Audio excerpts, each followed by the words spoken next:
I don't think I have a soft voice, but it's okay. Once I get worked up and start table pounding, it'll be okay. Yeah. You want a Sheryl Sandberg it.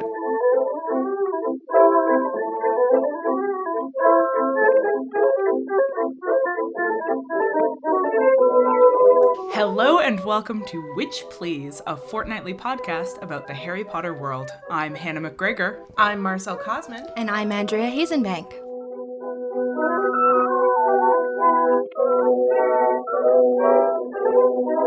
That's right, witches. Andrea is joining us today for part 2 of our discussion of the 4th book in the Harry Potter series, Harry Potter and the Goblet of Fire.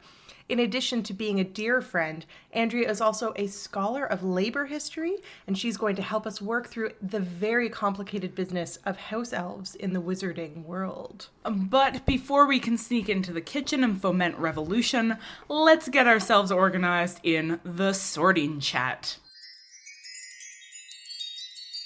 So, we have a few things we want to talk about, but I need to start with what has become my new personal segment, which is a rope watch. Because I've become, unhealthily obsessed with the status of the clothing in the wizarding world. Unhealthily obsessed with the status of what is underneath the robes. Let's be specific. Scottish heritage You're coming creepy. through that we're concerned about. That's what's really swinging under there. Thinking about kilts, thinking about sporons, thinking about dick purses. I don't even know.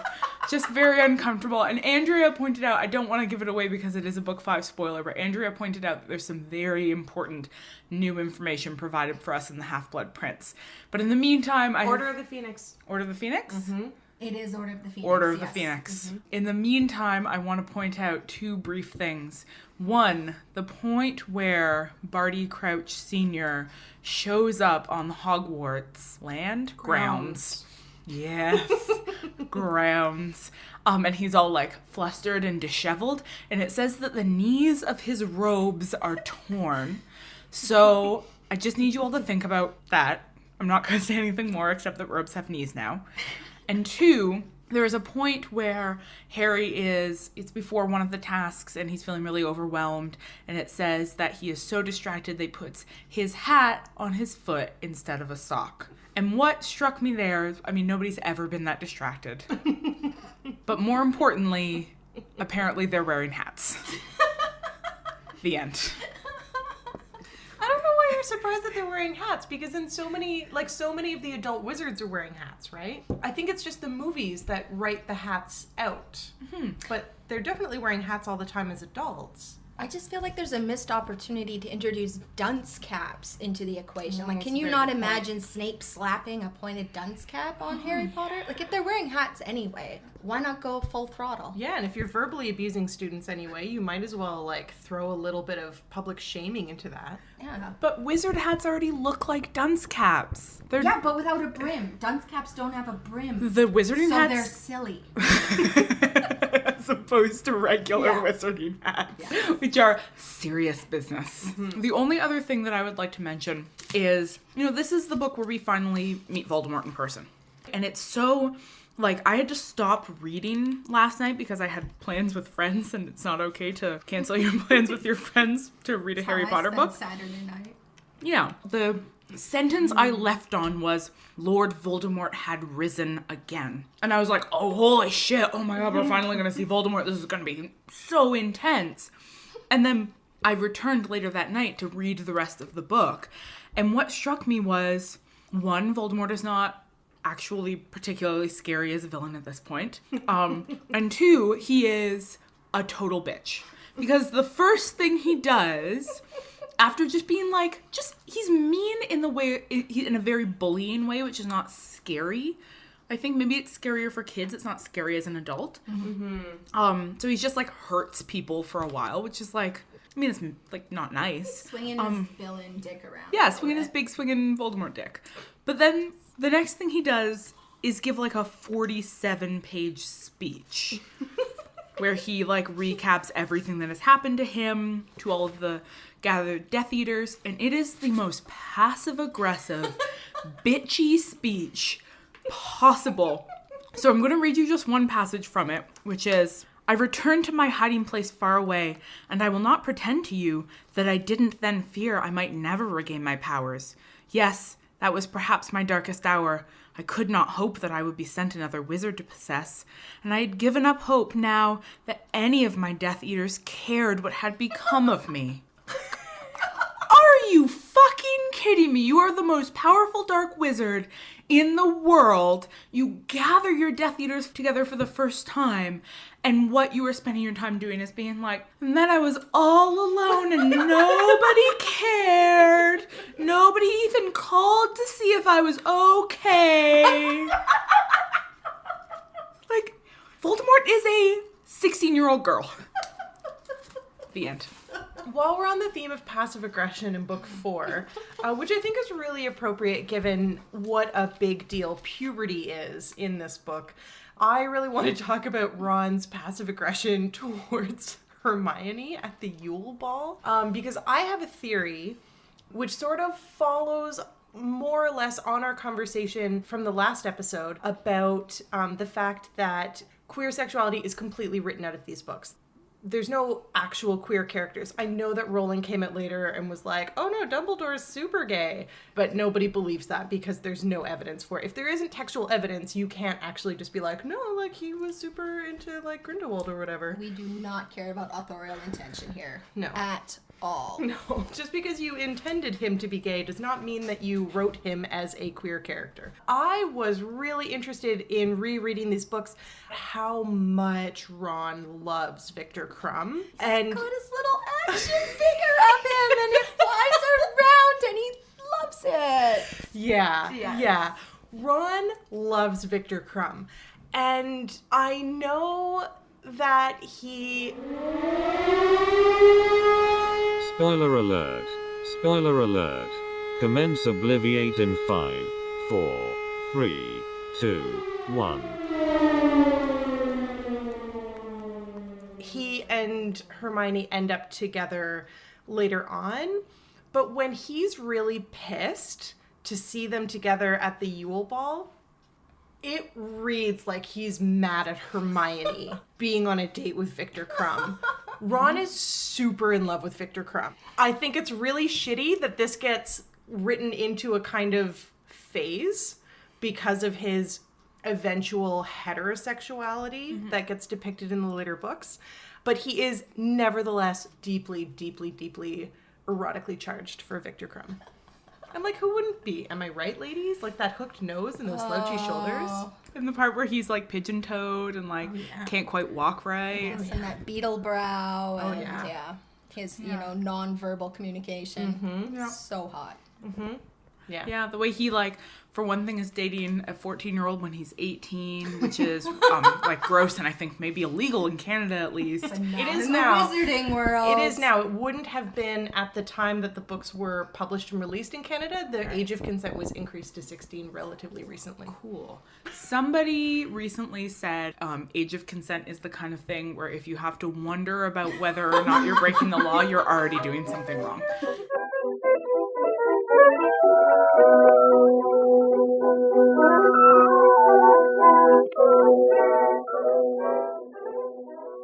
Hey Andrea, did you know that an understanding of the materiality and circulation of print culture is fundamental to theorizing the complex histories of the labor movement?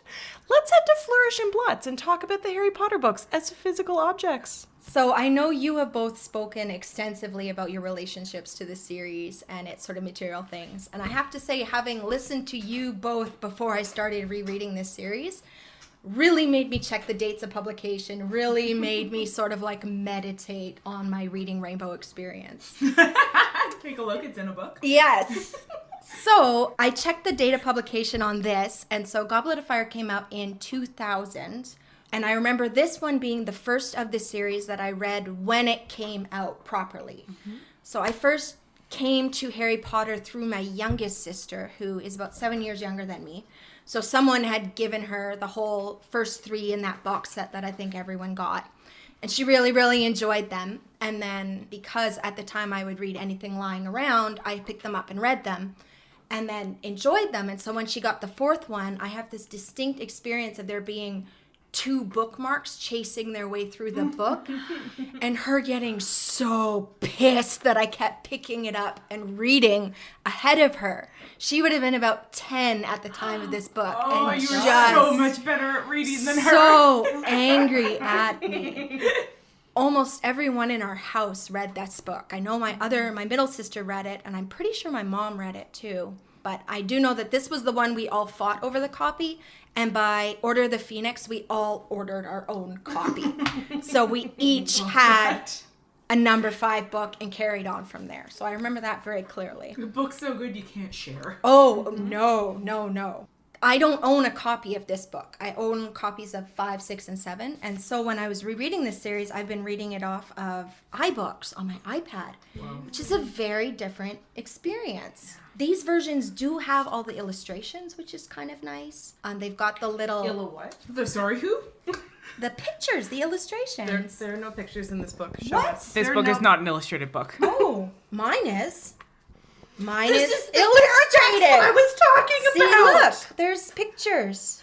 Oh, it's the American. You can tell by Yeah. the thing. Mm-hmm. Oh, that means So I've got these little images at the if beginning sh- of each chapter. if Andrea is reading the American one, that means in addition to having all of this paratext that, as we know in the last episode, upset Marcel enormously, it also means that ostensibly they've changed the word jumper to sweater and the word pudding to dessert. No, jumper and pudding still exist in this version.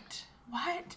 I've been told so many lies There's about American jumper readers. and pudding, but there is illustrations at the head of each chapter. I hate it. Which suggests to me that the ebook version is some unholy hybrid. Yeah.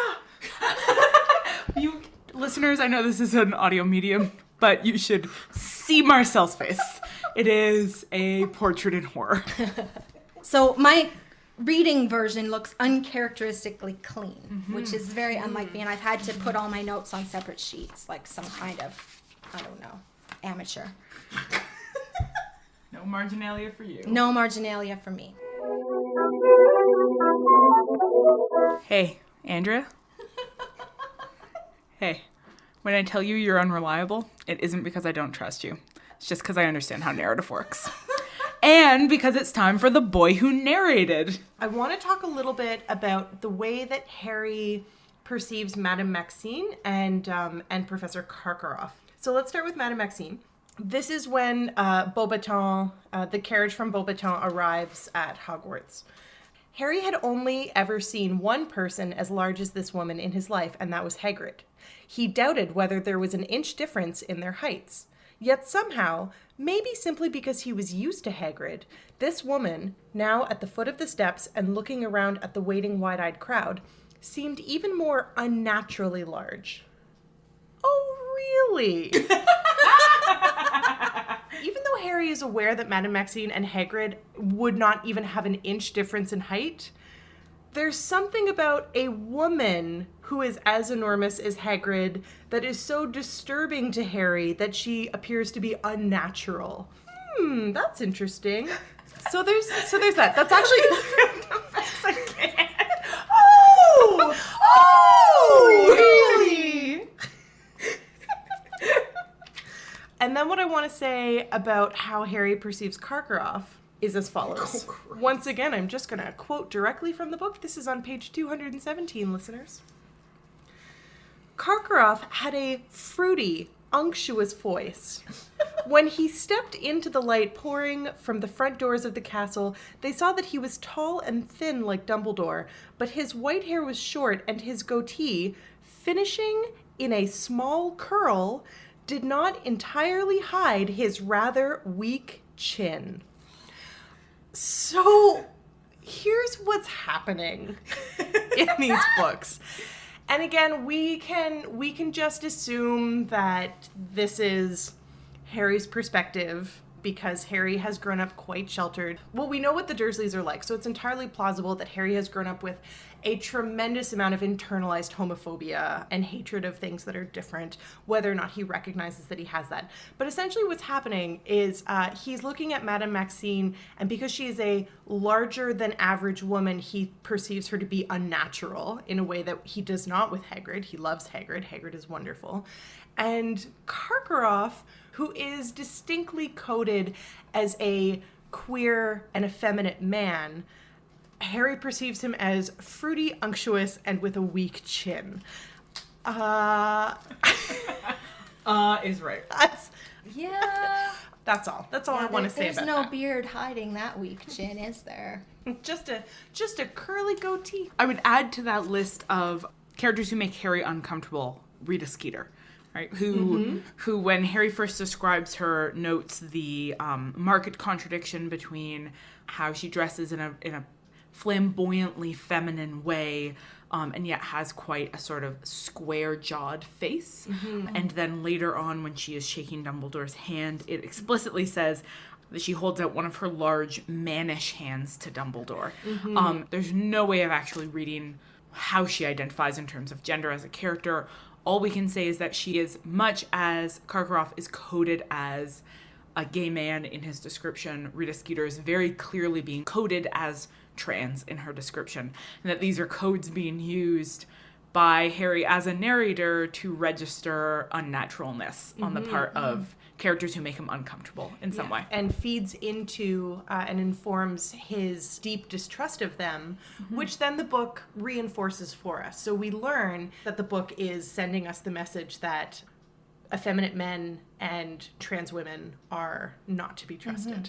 Well, most of the Death Eaters are coded as particularly effeminate. At least the male ones are. Lucius Think about Malfoy? Lucius Malfoy and his beautiful locks. Oh, yes. Luscious indeed. But, they are really kind of this slavish devotion and this sort of dandyish appearance that the Death Eaters, by and large, seem to have. And really, Voldemort himself. Oh, yeah. And Tom Riddle is described as this very handsome, sort of lush young man. And then Voldemort is this kind of, he's always depicted as having a very high-pitched voice and a very sort of like long-fingered, slim hands. And all of these kind of very just slinky terminology. And partly that's snake-like, but partly there's kind of a performative aspect to that too, I find. Absolutely. Yeah. So there's one more thing I would like to add in this section of The Boy Who Narrated, which is we've talked a lot about Harry as an unreliable narrator and the sort of the way that the world is shaped through his perspective. I think this is the book where we start to get the clearest view of a very complex political world beyond Harry's perspective, where the book is starting to directly give us information that allows us to read something of the very complex messiness of the world beyond Hogwarts, and is encouraging us to think it through in a way that Harry is not necessarily doing yet, right? So like we've got more clearly the scene where Sirius sort of dismisses Ron and Harry and Hermione, and he's talking about how Crouch sort of became this villainous character in his passion for pursuing dark wizards. Right.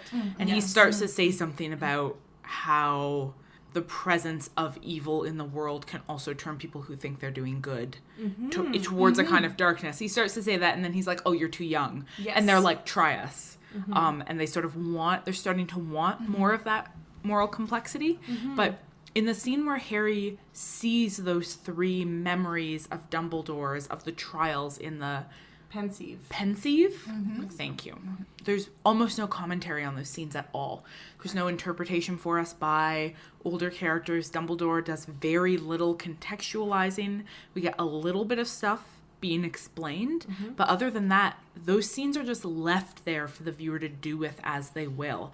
So you get a very strong sense of them being something that Harry can see but not necessarily understand yet. But there's so much complexity introduced in those scenes in terms of how a political body responds to the problem of evil. The implication that Ludo Bagman? That Ludo Bagman is pardoned from his misdeeds because of his fame. The way that sort of personal response to individuals inflects what we perceive as villainy or the absence of villainy. Like there's a lot, those are really dense scenes, and they're given to us as readers, but they're not parsed for us by our narrator. And I find that really interesting. You know what is really interesting about that, though, is that they are framed by Dumbledore saying that he sometimes finds that this is a much easier way of encountering these memories because he's able to see patterns So stepping outside and becoming a kind of objective observer makes comprehending the complexities of law and fame and celebrity and how those things sort of combine and run up against each other. The fact that Dumbledore puts them outside of his body makes the complexities of those scenes. So he's making them easier to understand by externalizing them and simplifying them. Yes. Yeah, that's what he's doing, right? He's taking what is an incredibly complex situation, picking a few moments out of it, explicitly externalizing them from his own perspective to make them more readable, and it's very interesting that those are the scenes that Harry gets to read. Yeah, I think that has narrative payoff actually for the remainder of the series too. We see Harry sort of coming back to those memories as he encounters people who were in them later on, as he finds himself in a similar scenario later on. So I think the way they're sort of laid out in this, I don't want to say objective state, but externalized state, invites the reader to do that work of making patterns and finding sort of commonalities as you go. So it's sort of, Harry kind of fades into the position of the reader in a different way there, in a way that I think is very effective for the later books in the series as well. Absolutely. Yeah, and part of that, of Harry becoming aware of himself as a reader, is that this is one of the first moments in the books where Harry looks back on his own narrative unreliability in the past 3 books and comments explicitly on it, which is that he finds out what happened to Neville's parents in that scene with Dumbledore, and then he thinks back and wonders to himself why, having known Neville for 3.5 years now, he's never expressed any curiosity about Neville's life or what has happened to him. And that becomes very clear to us that if Harry's not curious about something, we don't get to hear about it either. Totally. And this is the first moment where Harry's actually looked and said, like, wow, I have really not looked at this person. It really kind of gives you a sense of all of the parallel stories that we're not getting, and really encapsulates a 14-year-old boy. Like, they're very self-involved, and it's such a true bit of characterization, and it's a good moment of self-realization. I think that realization is part of why we know Harry is a good guy, because he does question himself about that. He doesn't just sort of plow on in his self-involved sort of nature. I mean, he does, but he's aware. He's becoming more aware of himself as a person among people. Yeah, like the fact that he takes responsibility for not knowing what Neville's story is, rather than being like, well, if it was important for Neville to talk about it, he would have talked about it. Like, so we don't get that from Harry. We do get from Harry this very generous spirit where he's like, oh, I've been really self-involved. Okay. And then he keeps his word to Dumbledore and does not share that information with Ron and Hermione, which I think is really key. It's also interesting to read it against that earlier scene, which we talked about last episode, where Hagrid says to Harry, wow, everything really happens to you, Harry, doesn't it? Oh, yeah. And when you actually find out what happened to Neville, you're like, oh no, everything doesn't happen to Harry. And then you get to the end of the book and you're like, no, absolutely everything does not happen to Harry. Somebody else died. Like, things happen to people who are not Harry. Yeah. Totally. Just imagine growing up Draco Malfoy. Oh.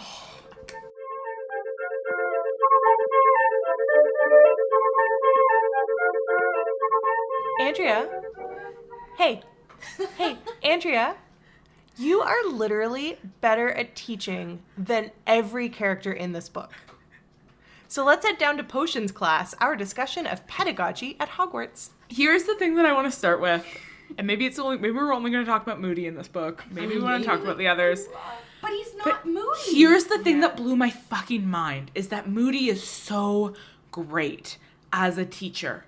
He's so satisfying for me so one of the first scenes where you see him as a teacher is him turning Malfoy into a weasel and bouncing him around the hall, which is magical. And then when McGonagall comes in and her horror when she realizes that is a student is beautiful to behold. But then on the first day of class, Moody says, I've had a letter from Professor Lupin updating me on what you covered last year. And I have designed my curriculum around filling in those gaps. Which is like, oh, okay, so you are secretly a sociopath, pretending to be a teacher, yet your lesson planning is better than any of the teachers at Hogwarts. Yes, you still have reports and curriculum and a planned set of lessons. Like, Moody is... Like, that is some serious dedication to not being found out on Barty Crouch's Barty Crouch is behalf. the best teacher. Yeah. I think maybe Barty Crouch, were he not a sociopath, would have had a calling. Oh, yeah. Oh, In pedagogy. Sure. Yeah, absolutely. I do, but okay, so I agree with you that I agree with both of you that he is an exceptionally good teacher in most ways, but I do have a sticky note here that says WTF with a question mark. And it is because Professor Moody announces to the class that he's going to be putting the Imperious Curse on each of them in turn.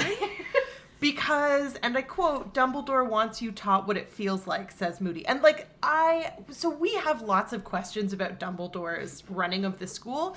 I feel confident that at no point, given our understanding of Dumbledore as a character, I feel confident that at no point would he be like, hey, Moody, could you put all of the students under the Imperious Curse at least once so that they get a sense of what it's like? Agree to disagree.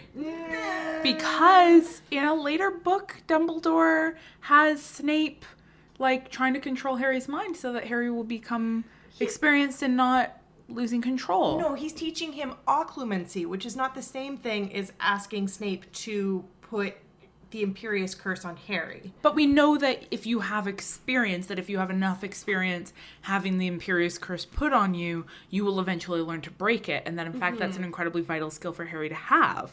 So this isn't bad pedagogy. I think it's just hands-on pedagogy. Like, it's very method in its pedagogy. It can be both practical, useful, and method. It is nevertheless not plausible because it's illegal. Like, using the Imperious Curse earns you a life sentence in Azkaban. That means that if there are 30 students in this classroom and Moody puts each of them under the Imperious Curse once, Dumbledore has just asked one of his teachers to commit 30 crimes worth 30 life sentences in Azkaban. And I just don't think that is plausible. I absolutely believe Dumbledore would ask him to do that. I absolutely do. Dumbledore is batshit insane. Dumbledore is his own law. Dumbledore is above the law. Yes. A lot, That's explicit at the end of the book. He's on the Wizen gamut. Like, Okay. I don't know what that means. It's the most wizardy wizard. He's a very wizardy wizard. But what is the difference between saying, I want you to put each of the students under the Imperious Curse, and I want each of the students to experience the Cruciatus Curse? He obviously can't get them each to experience Because a they Vita very Kedavra. clearly established that the Imperious Curse is something that you can break through willpower. There's nothing you can do about the Cruciatus Curse. This is the only one that some experience of having it is going to equip you in the future to resisting it. I Can't resist the other two. I'm going to call on my experience as 1/3 of a lawyer right now. I think we're dealing with, in criminal, the concept of mens rea, where if the intention to commit a crime accompanies the actions that commit the crime, that is actually the offense. But here, in a learning environment, you might be going through the actions, but you don't, Moody, scare quotes around Moody, the instructor, does not have the intention of actually controlling and harming his students. So that takes away the unforgivable part of the crime, arguably. Except that he does, because he's actually Barty Crouch Jr., right? Well, but we don't know that at the time. So what you are saying is Is that he's doing the manslaughter equivalent of an Okay. Imperious Curse. It's Okay. barely a summary conviction. Come on. So we will just have to agree to disagree, and That's what I that's fine. Fine. I don't need to be right all of the time. I would just like to remind all of the listeners that I'm the one who's the better reader. She's not wrong about that. I don't know if you know this, Andrea, but forbiddenness is a social construct usually deployed to control the masses. What isn't? Why don't we talk about it in the Forbidden Forest, our segment on power and those who are oppressed by it? We are eventually going to lead into a conversation about house elves, which is one of the things that we promised that we would talk about last episode in this episode. But in order to sort of contextualize that conversation within some of the larger concerns of the book, Andrea's going to start out by giving us a little labor primer on the Harry Potter world. Yeah, we're going to get Marxist up in here for a little bit, and I'm sorry. So I asked to be on this episode specifically because I remembered, this was before I reread anything, so purely on gut instinct. I remembered the house elf labor plot being a driving force in this story. And it is, but not as much as I remembered it being.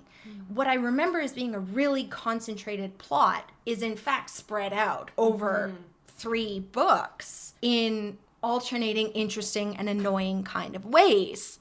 I gotta admit, I don't really feel for the house elves in a big way, and partly that's their depiction is really groveling and they're just unpleasant, but we can unpack that as we go. Yeah. Because that's what the book wants you That's what the book wants you to do. But coming at this, I was really interested in what I think is the central question. What is the mode of production of the wizarding world? Where are we at? If people are walking around in robes and hats and conjuring things out of midair, but also existing side by side in a modern capitalist London, what is going on? And I think this is a good book to kind of begin unpacking that. We kind of have moved beyond the initial sense of wonder, and I really think Prisoner of Azkaban and Goblet of Fire start getting us into the operations of how this world works in a different way that then get built on as the characters mature. And labor comes into this one in a big way because this is the first time I think we get really clear figurations of work and the possibilities of jobs and careers and what people do when they leave Hogwarts. So we actually get explicit career advice here. This is the first time it comes up from fake Moody, oddly, that Harry should be considering work as an Auror, and Hermione also should consider work as an Auror, so it's not gender specific, and Ron is there too. So and of course we have the whole important through plot of Fred and George and their explorations in gambling, their anxiety about money, and their strong sense of needing to know what they're going to do beyond the end of school, the need, for Harry to help them find a career. We get introduced to Bill and Charles as the first Charles. That was very formal. It's very formal. Bill and Charlie as the sort of the elder Weasley children actually arrive on the scene. Yeah. And we get to see their careers. And they're so cool. They've got the coolest careers. Yeah. Guys, Bill or Charlie, who would you choose? Bill. Charlie. Dragons. Charlie. Man. He's stockier. I like you. a stocky man. I mean, based on my understanding of Marcel's chosen partners, Bill, obviously. Yeah, also, I like a man who's comfortable around Jews, and Bill works with goblins, and we know that this series of books only has goblins for Semites. Yes. Whereas I prefer a man who's comfortable around monstrous females. And it's clearly established that Charlie is really comfortable around huge, scaly monster women. Yeah, he can get right on those, ride them all over the skies. My goodness. Talking about the relationship of education and labor, I think we get some inclination into the structure of the wizarding world as a whole. And of course that makes sense. It's a school novel, so of course we're coming at it through that angle. And I think given the ages of the characters and the way that everyone seems to proceed directly into their working life right after leaving school, we're kind of getting the sense that we're not really operating on, like, there's no higher education, there's no wizarding university as far as I can tell. Everyone no sign of one. There's no sign of one, there's no charm school, there's nothing like that. What I think is happening here is we're working with a traditional apprenticeship model of labor. And this is really evident when you start looking at the ages of the characters. So our main characters are now in their 4th year, so they're right in the middle, and they're about 14, which is the traditional age of entering into your kind of chosen line of work, your chosen craft, and becoming an apprentice. And your years as an apprentice would last until you're 21, traditionally, so that's 7 years. So if we're getting an apprenticeship model, this suggests that we're in a pre-industrial model of work. And the apprenticeship model of labor was something that really came undone with early factory labor because you had children entering the workforce in a different sort of way. And you had this breakdown of personal relationships in favor of purely economic ones. And I think what we see in the world of Harry Potter is this kind of continuation of relationships of fealty, relationships of custom beyond purely money and economic relationships. I think we can kind of describe most of those things as very non-capitalist. So if we move into the wizarding world, looking at the basis of initiation into the labor force as through this apprenticeship model, we begin to see the way Rowling has sort of constructed the wizarding world, which runs parallel to the modern sort of capitalist world, as this sort of quasi-late medieval sort of structure. And now I will admit, you guys don't do research, but I had to pull out my marks and go through the German ideology and kind of look at successive modes of production to kind of nail this. And I think what we're looking at in the wizarding world is the sort of phase of late feudalism that coincides with urbanism. So we don't see the peasantry. We don't see large feudal manors happening. Arguably, Hogwarts itself is a remnant of this, but you got to dig deep for that. But what we do see is a distinct urban marketplace. Diagon Alley is definitely operating as this place. We've got points of exchange and kind of small level entrepreneurship. But what we really have is craft labor. So we have things sort of structured around one-to-one relationships of production and exchange. And we kind of have this idea that there's a customary way of doing things. So this, without being explicit in the book, we're really talking about guild labor. So we're talking about precursors to larger scale economic organization. We have a merchant class, which I think Marcella is going to want to talk about a little bit more when we talk about exchange and the goblins and Gringotts, but we don't have a manufacturing sector. We don't have the sourcing of raw materials for the colonies. We don't have anything like that. So No colonies at all. No colonies at all. So I have chosen to read the mode of production of the wizarding world as a sort of imperfect modernity, as a kind of trappings of the modern world seep through, but it's still a profoundly pre-modern, late medieval sort of world in very much all of the way it's sort of structured and works. And one of the signs of that pre-modernity, I think, really comes through. This leaves us to the question of the house elves, right? That we don't see factory labor, but we do see a form of, now I'd been thinking of it as slavery, but we talked in the conversation before hitting record about the possibility of thinking of it as serfdom or as chattel. But whatever the relationship of the house elves is to the successful maintenance of the wizarding world as a whole, I think is really important. And it's not a coincidence, I think, that the reality of what the house elves are doing and the reality of their previously totally hidden presence in Hogwarts, that they're performing a kind of labor that had been perceived as magic by the students in their early years. I think it's no coincidence that that shows up in this book, where we're also being introduced to issues of labor and capitalism and work and career for the first time. Absolutely. And the house elves come in on the side of domestic labor. This is not the labor of capitalist production. This is not factories. There are no factories in the wizarding world. There's no accumulation at any level. Arguably, every wizard has the means of production in his own hand, his or her own hand. Like, I'm not sure what the limits of what a wand can do, but it seems to be able to pull in any material needed to make any material. The point being that when we are introduced to the house elves, it's in a very domestic context. And it's in this particular kind of labor that's the labor of reproduction, not the labor of production.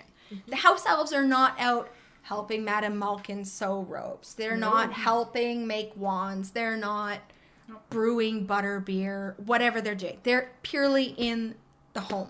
So I have a question about the function of domestic labor then in terms of the house elves, and then our other major focal point of domestic labor, which is Mrs. Weasley. So when we were talking before we started recording, we were talking about the moment in the book when Mrs. Weasley and Bill are having lunch with Harry and Ron and Hermione before the final task, and Mrs. Weasley makes that very simple but poignant statement about how it's so nice not to have to cook for once.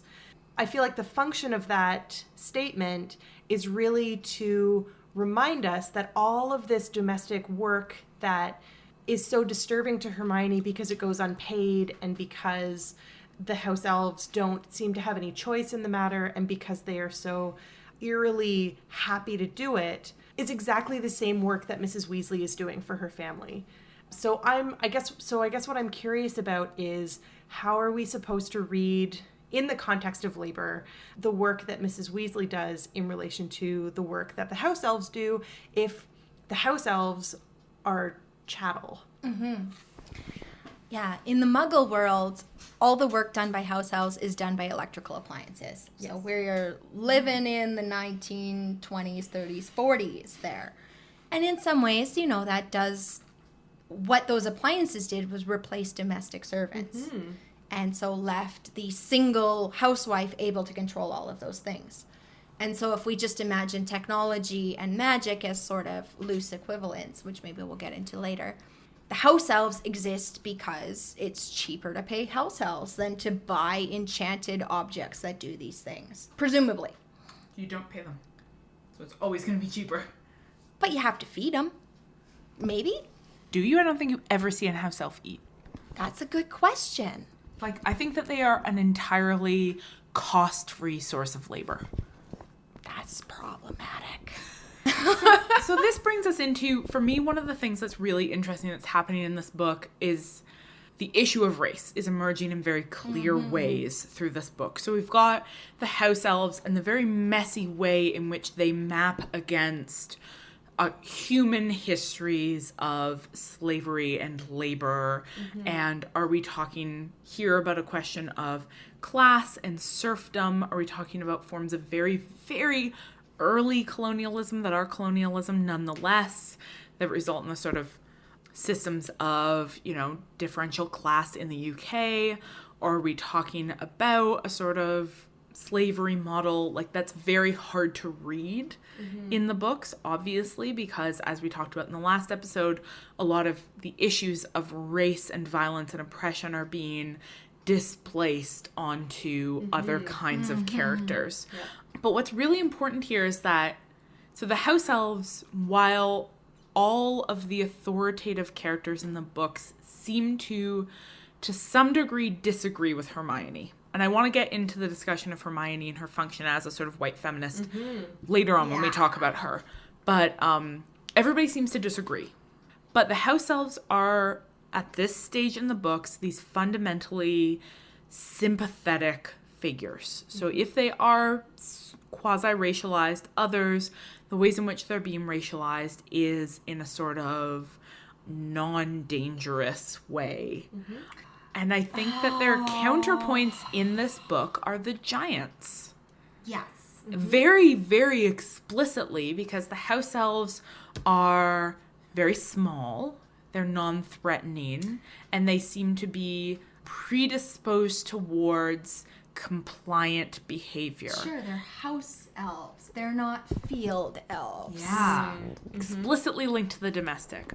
The giants are too big, too violent, missing. So the giants are so far outside the domestic sphere that we don't even know where they are anymore. And the existence of giants in the world is a sort of object of fear. So there's this sort of tension between the monstrosity of the giants and the sort of infantilization of the house elves that's going on. Dumbledore's always, in these early stages of the books, Dumbledore's always on the side of right? He's this sort of radical, non-racist white subject. Yeah. And Dumbledore is the one who hires house elves. He's the only person who would hire a house elf. And he is the person who stands up for giants. Dumbledore is attempting at Hogwarts to create a model multicultural society. Yeah. That becomes particularly clear to us in this book because when we are introduced to the other wizarding schools, they are very clearly monocultural in a way that Hogwarts is not. Hogwarts is characterized by diversity because it has 4 schools. The other 2 schools, Durmstrang is a Slytherin school, Beauxbaton is a Ravenclaw school. This is clarified for us through the clothing that they wear, through the tables that they choose to sit at, through the nature of their headmasters. There's a clear differentiation being made. That's obviously a sort of British argument that within the European Union, they are the most multicultural nation. They dealt with their colonial problem in a way that other European nations have not. And then right at the end of the book, you have Dumbledore standing up and saying, Voldemort's source of power is based on turning people against each other based on their differences. And Hogwarts is going to be a model against that. The Hogwarts is going to be a space where, difference in language and belief and background will not be a problem. He stands up and he says, Lord Voldemort's gift for spreading discord and enmity is very great. We can fight it only by showing an equally strong bond of friendship and trust. Differences of habit and language are nothing at all if our aims are identical and our hearts are open. So here's an important thing about this kind of discourse of multiculturalism, that it bases on having racialized others who can be brought into the fold of the good, compassionate, civilized, multicultural world, and racialized others who cannot, who are beyond the pale. And that differentiation is incredibly important. It always is in the logic of 20th century, 21st century multiculturalism. And that is getting played out for us so clearly because the house elves are incorporable, the giants are incorporable, the Dementors are not. The Dementors are a species that is fundamentally evil, that should not be allowed to exist, that is by their very nature associated with the Dark Lord. They are beyond the pale, they are non-redeemable, and they must be destroyed by the good people of the multicultural civilized society. But they're still being used by that society in particular roles. We need someone to guard our prison. Hey, there's a bunch of Dementors around. Right? Like this logic is always at work when you're drawing the lines of who gets to be part of your utopian multicultural society and who doesn't. Yeah. Who gets to be in the pamphlet, who doesn't. So I'm gonna jump in and say that I think that this is going to become increasingly important as we move on to the 5th book, because if we remember, there is that enormous golden statue in the Ministry of Magic that quite literally manifests all of these. Spoiler alert. Spoiler alert. Commence Obliviate in 5, 4, 3, 2, 1. Complicated relationships that are destroyed. spoilers. Spoiler alert. Mention of the statue was a spoiler. I didn't remember it. It's on the book cover. Who looks at book covers? You do. We had a whole conversation about it. For book 3. Hannah. So anyway, my point being that I feel like this is just the beginning of what's going to become a really large and rich conversation about the way in which multiculturalism is very problematically represented by the Ministry of Magic. So I think that we should stop here and pick this up in book 5. She means there's been no jokes for 20 minutes, and that's a problem. Just before we leave the Forbidden Forest. Oh, wait, what's that over there in the shadows? I do watch. So as I promised in the last episode, I will follow up on the situation with the goblins in this book because, again, I repeat, there are no Jews, but there are oodles of goblins. And the goblins really only appear in 2 significant scenes in this book. And so in the first book, we had them cackling over a sack of gold while every other wizard and witch was like fearing for their lives. And in the second scene, they are terrorizing Ludo Bagman, who, as we will come to learn, owes them a shitload of money and a pound of flesh. It's Team Shylock. So they're in the 3 broomsticks with Ludo Bagman. I just want to point out the way that Harry describes them. which is that they were all watching him in silence through their dark slanting eyes. I just wanted to point that out. The other thing that I think is important to point out is that Ludo Bagman's racist? Ludo Bagman is for sure racist.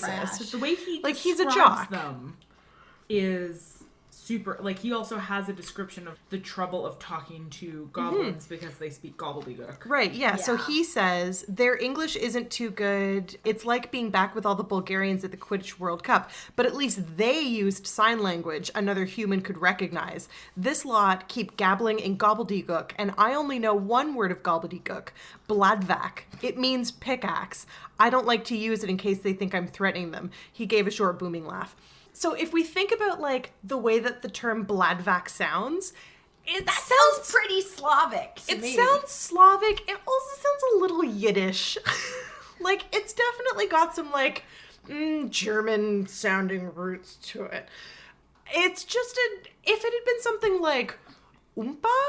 Yeah, or bloogly book. Sure. With different phonemes. Yeah. But the fact that it's got, these hard consonant sounds, it's very disturbingly coded as Yiddish. The goblins are once again very troublingly coded as Semitic. I mean, I say once again, they're just 100% of the time. 100% of the time.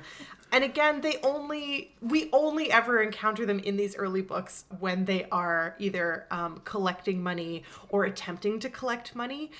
Yeah, so the fact that they are hounding Bagman for the money that he owes them, and apparently also that pound of flesh, is just continuously disturbing to me. Yeah. And that's all I want to say Yeah, about as goblins. it should be. Yes.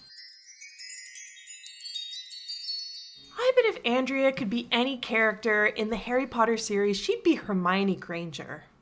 No? Yes?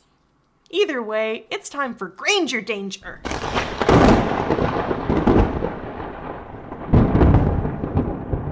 There's a couple of points about Hermione that we want to make at this point as we've encountered her in the second half of the book. The first one that I want to mention, and this is a passing point about Hermione, but it's just one of the many things that I love about her as a character. At the Yule Ball, she demonstrates the fact that she is aware of the power of performing a particular kind of identifiable, socially approved femininity. She knows that's a powerful thing. She knows it's going to allow her to move through the world in easier ways. She knows that she can manipulate her appearance to adopt that when it is necessary. But in no way in the books does she internalize that as part of her value as a person. So that the very next day, she is done with it. She's like, that was a pain in the ass. I'm not doing that anymore. It does not change her as a character. She remains somebody who is dedicated to knowledge and learning, and her devotion to her friends, and her loyalty as a character, and her mistrust of people who abuse their power. And none of that changes because she had a fun makeover scene at the ball. She just did her hair nice and wore a pretty dress. People were like, wow, you look really nice. And she was like, cool. If you already liked me, I'm glad you think I look nice. If you didn't like me before, fuck you, I don't care what you think. End of story. It's just dress robes to her. She can put it on, she can take it off. It doesn't matter. And I love that. It's a wonderful model. Yeah. But, okay, so we have two more serious, brief conversations to have about Hermione. So the first one is that we need to talk about Hermione and Spew.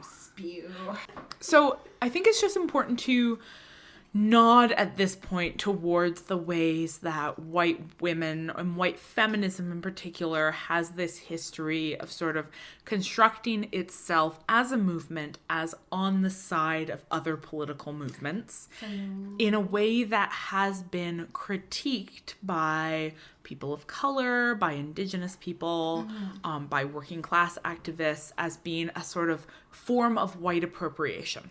That is, white middle class feminists often want to equate their being women with other forms of oppression in a way that elides the differences between different forms of oppression, and that I think deliberately elides the kinds of privilege you hold as a white middle class woman via being white and middle class. Certainly, there's no intersectionality in this politics. No. But I think Hermione is working with a particularly British kind of first wave feminism. She's got her badges, she's got her acronyms, she's got her banners, she's knitting hats for them. A suffragette. She is a suffragette. She is a goddamn Pankhurst, and I will hear no argument to the contrary.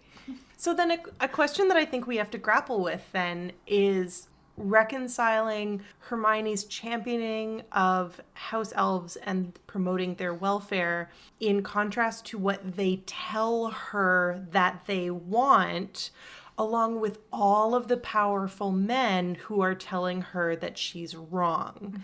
Because as a feminist and as an intersectional feminist, I'm really conflicted about who is correct. When men tell me that I'm wrong about something, if they are white men, I tend to assume that they are more wrong than literally anything I could ever be. They're the wrongest. They're the wrongest. But Hermione is in fact failing to hear what the house elves are telling her. She's aggressively imposing her politics on them. Absolutely. Her failure to either listen to their words or read their body language is really disturbing when we think about her as a champion for this cause. And it's treated as a joke, too.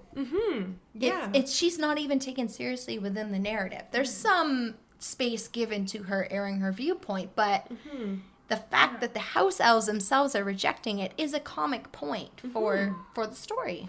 Yeah, absolutely. So when she encounters Dobby and Dobby tells her how much time he gets off and how much Dumbledore is paying him, Hermione's response is, that's not very much. And then Dobby's like, oh, that's plenty. That's crazy. That's like, I don't want to get too big for my britches here. Yeah. Like, that's all I need to get by. I mean, Andrea used the phrase, before we started recording, Andrea used the phrase false consciousness, right? The idea that it's Hermione's exclusive job as their white savior to liberate them from their state of false consciousness and make them understand that the life that they think is making them happy and fulfilled is in fact a form of oppression, and that once they understand the world as she understands the world, they will want what she thinks they ought to want. And that is troubling, especially considering the complex history of white feminism and its complicity with colonialism. But at the same time, all of the other white men in the book saying to Hermione, they're just happy being slaves. It's what they want. They like it. They like serving us. That's ridiculous. The fact that they're all so united in that statement is, I think, a clear sign that it is grossly wrong. Yeah. It's just horrible. But I wonder if what is happening in this book is that Hermione's white feminism is coming up against this kind of white patriarchal conservatism, which is that everything is good already, we don't need to change it. And that both of those two things are necessarily problematic because neither of them are actually true. They're both fundamentally wrong. And that will become apparent in the later books when we start to get in a little bit deeper with the way that the Ministry of Magic organizes non-human magical creatures. Absolutely. And let's not forget that Hermione is pulling on her Muggle origins in a modern liberal democratic state. She's essentially time traveled back into this late medieval feudal situation. She should be counting herself lucky that she can participate at all as a witch. It's true. Yeah. And so I think the prejudices she's up against are just not even comprehensible to her. So the final point that I want to make about Hermione is my reading of the final pages of this book. So this book has a very strange climax, right? I mean, this is, I think, pretty characteristic of Witch Please, that our discussion of the second half of this book has at almost no point touched upon the dramatic climax in which Harry has his first ever confrontation and magical battle with Voldemort, because we're like not particularly interested in that model of sort of heroic masculinity. So we're just gonna circumvent that. 0 women in that scene. No. His mom was there. Was Bellatrix there even? No, she's still in Azkaban. Bertha Jorkins was also there. Oh, Yeah. okay. Yeah. You had a couple of dead women. Well, those are the best kind of women, am I right?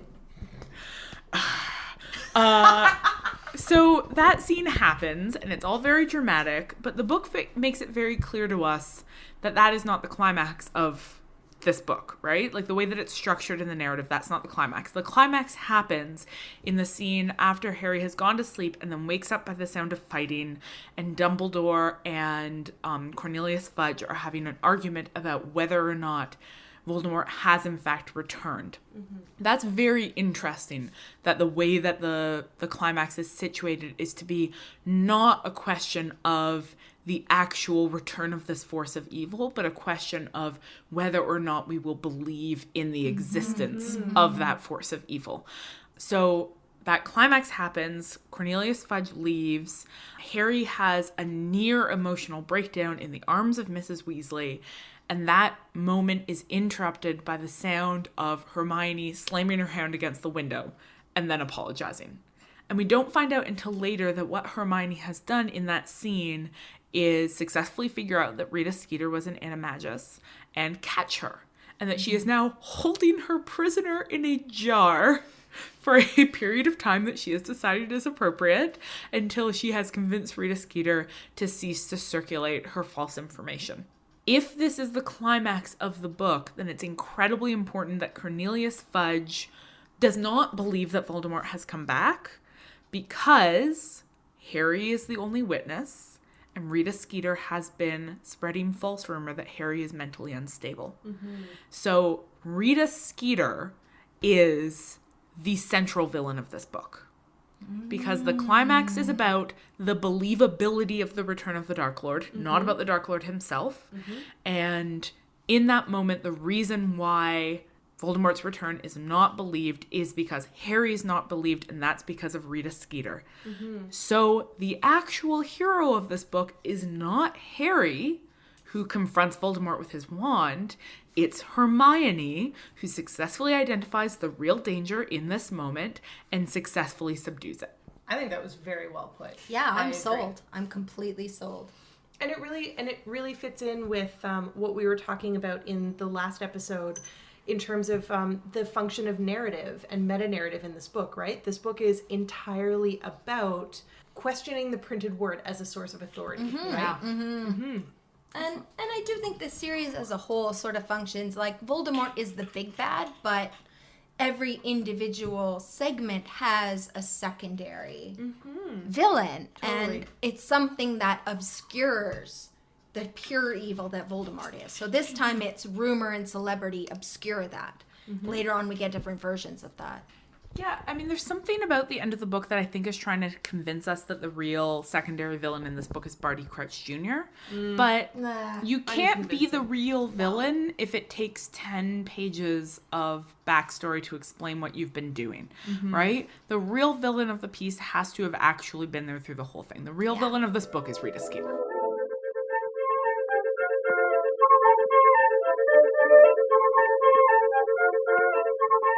At last, dear listeners, it is time for final revisions. And this week, Andrea has some questions for both of us. Thank you. And forgive me, dear listeners, because I've been brought in for one segment and not the entire run of the series, my question is a little bit wide-ranging. The first thing that occurred to me is, most verbal spellcraft seems to be undertaken in Latin, which makes sense because if we're in a kind of if we are in a version of the medieval world, Latin is the kind of lingua franca. It's the scholarly language that works everywhere. Mm-hmm. So I buy that. However, we also see in this book and in later books that it is possible to develop new spells as we go. This comes into play in the Half-Blood Prince, but we see it in other kind of ways. Spellcraft is not a static body of knowledge. It's ever-changing. Yeah, I mean, it's made clear to us that Voldemort created the spell that brings him back to power. Exactly. Yeah. And presumably neologisms come into play in spellcraft. So, is there such a thing as vernacular spellcraft? So I'm a big fan of Hilary Mantel's series of books. 2 exist now. Wolf Hall and the second one whose name I can never remember. Bring Up the Bodies? Bring out your dead. I always think it's called Bring Out Your Dead. But I think it's called Bring Up the Bodies. It's a wonderful series, and she's looking at this moment that is so applicable to the Harry Potter books because it's a moment of transition from a feudal to a sort of proto-capitalist society that aligns with a moment of transition from Catholicism into Protestantism. And from Latin to the From vernacular. Latin to the vernacular, and exactly. That's a moment of printing. And that's a moment of print. Print history up in It's all about the vernacular is about the production of print that the people have access to. And it's about, so the Latin spells are spells that have existed for a long time that are passed down to students, that are encoded in books that they are not allowed to own, that they're not necessarily allowed to check out of the library. Most forms of print that are not explicitly pedagogical are incredibly limited in their circulation in this book or in this series. And the Latin is linked to that. Latin is linked to authority, is linked to history, is linked to control. But we see that powerful wizards concoct their own spells, and that when they concoct them in the vernacular. Because when Voldemort creates this arguably incredibly powerful spell to bring himself back into power, it is in the vernacular, right? It is just in English. It's just in English, right? He's just saying what he's doing. So it becomes, in that moment, not the language, not the words, not the history that matters, but what's behind them, which is an incredibly Protestant moment. And that's really interesting when we see that the first model of vernacular magic that's resistant to this sort of old, ossified passing down of controlled Latinate knowledge is shown to us through the workings of the villain of the book. Like that's that I will have to think about for a while because that is complicated. To that, I would add that if we think about the types of magic that the house elves are able to perform, and they perform those kinds of magic without wands, so we are given to understand that they have not been taught how to do magic by wizards. They have their own form of magic, but many of the magical abilities that they possess are equivalent to the types of magical abilities that wizards have. I would argue that that suggests to us that magic is a kind of pre-linguistic construct that exists among multiple different species and races and peoples and nationalities, etc. And so I would extrapolate from that it's not just Latin that these spells are constructed in. It's just that those spells are the ones that this particular school has inherited over centuries of time and has been teaching to its students. So that's why they're so common. I mean, if Hogwarts is the biggest school of witchcraft and wizardry, it makes sense that all of those people who attended... The only one in Britain. The only one in Britain, Yeah. Yes. Okay. So it makes sense then that all of the people in Britain who attended that school used those same spells and the same roots of spells, whereas other regions would have their own magical traditions. But if we assume that magic is pre-linguistic, you can still do the same kinds of magic and perform the same types of spells. They don't all necessarily come from the same linguistic source. I like that. I like that very much. Yeah, and that does the same work of differentiating the word from power, right? Of saying that, for example, if we're thinking about the sort of circulation of religion and it's divorcing from these sources of sort of Catholic power, that's saying that faith itself does not need to be fundamentally attached to a particular language and to particular authorities who pass that down in certain ways, that it can absolutely be spread via the vernacular, because the vernacular are multiple equally valid ways of accessing something that exists outside of any particular representation of it. Yeah.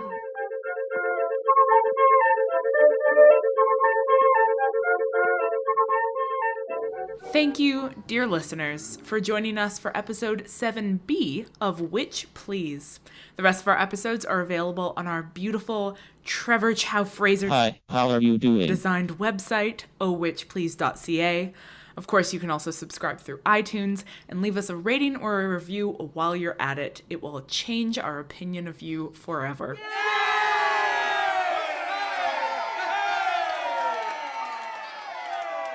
Speaking of changing our opinions on things, don't forget to tweet at us at @ohwitchplease. And while you're wasting your time on the internet, also check out our Jason Purcell curated Tumblr, ohwitchplease.tumblr.com. Now, as always, we are deeply grateful to Trevor Chow Fraser, our erstwhile tech support and the robot of our hearts. Hi. And, of course, enormous thanks to our guest, Andrea Hasenbank. You can follow her at Proletarian Arts on Twitter if you want to learn more about radical print and social justice. And special thanks to everyone who's tweeted at us. We're secretly recording this episode only days after the last one because I am selfishly going away to Europe for 3 weeks where I'm going to look for witches and wizards. So we don't have a new list of tweeters, but there were probably a bunch of you and you're probably all great. Our next episode will be another mini-sode that I'll be recording while Hannah is selfishly away in Montreal. So stay tuned for that. And until then, Later, witches.